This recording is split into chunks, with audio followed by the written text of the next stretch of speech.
Visual workshop for Module 4, Projected Sales. You can design this to your own liking or follow the exact directions in the book. So I want to help you out with formulas. So I need a new column after quarter 4.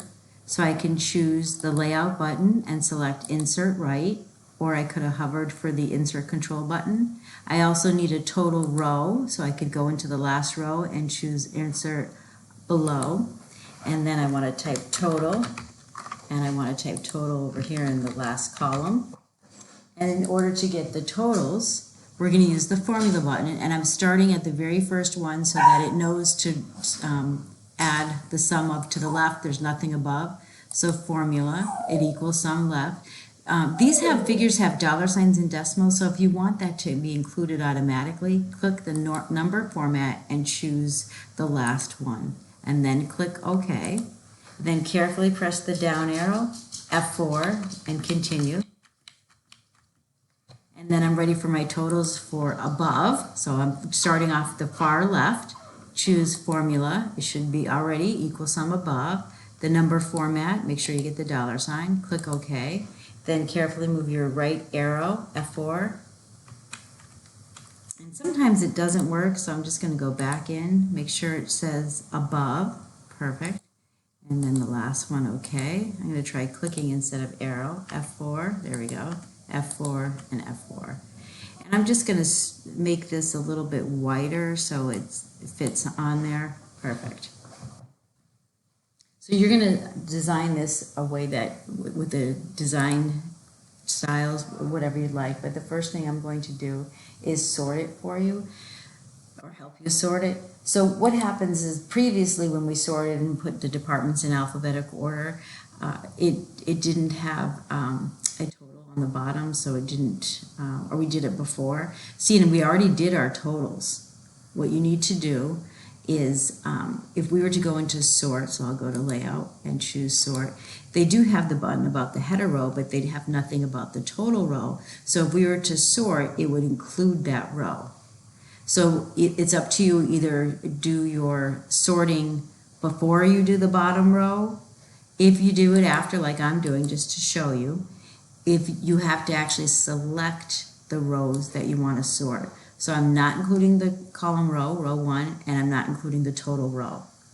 So it was your choice, but I think it's whatever way, as long as in the end, just the offices are in, and the order is not going to be alphabetic, it's going to be in descending order from their total. So again, I just came over here and selected, and then I'll choose sort. And it's coming up sort by and has the dollar amount. I'm just going to choose column 6. And it automatically is going to do it in number and descending order, which is perfect. Make sure if there's something there, if there's anything there, change it to none. You don't want it to sort in a different place. So that's all you should have, and click OK, and there you should have your, figures should be from numeric, the highest to the lowest. And it didn't touch the total, it stayed where it was.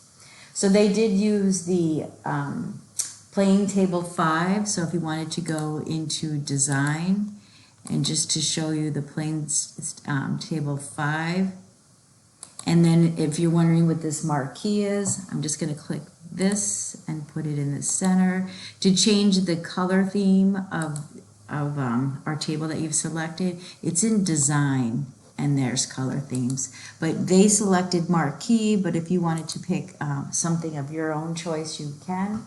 They put it in landscape, so if you wanted to do that, layout, orientation, and it changes the paper from portrait to landscape. And the 2 titles you can center and change the font size. And again, whatever you decide to do is fine. I'm just noticing now my columns are not wide enough, and that happens sometimes when you choose a design. So I'm going to select the columns. And sometimes you can't see where the column border is. So if you click in the table, there we go, you can see it now. But if you wanted to, you could choose layout and choose view grid lines so you can actually see the lines. And then I'm just going to make these wider. So right now the column width, I'm just going to increase it. Maybe I should check what it is first. So it's about just under an inch right now. So maybe 1.5 inches. That's too big, so maybe just 1 inch. That's good. Nice. And maybe a column 1 as well. That's fine. Maybe a little bit bigger. It's up to you. It's your design. And then I'll turn the view grid lines off. Now, right now, it is not centered vertically on the page. So if I show you one page, there's a lot of space on the bottom. So what you can do, there's a way to do it so it's automatic, just not put a bunch of enters in. Click Layout, choose Page Setup Dialog Box, and there's some tabs that come up.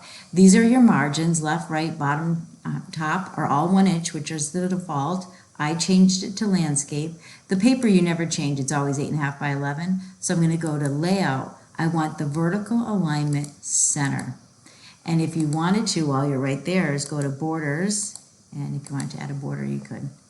Go ahead and save and submit.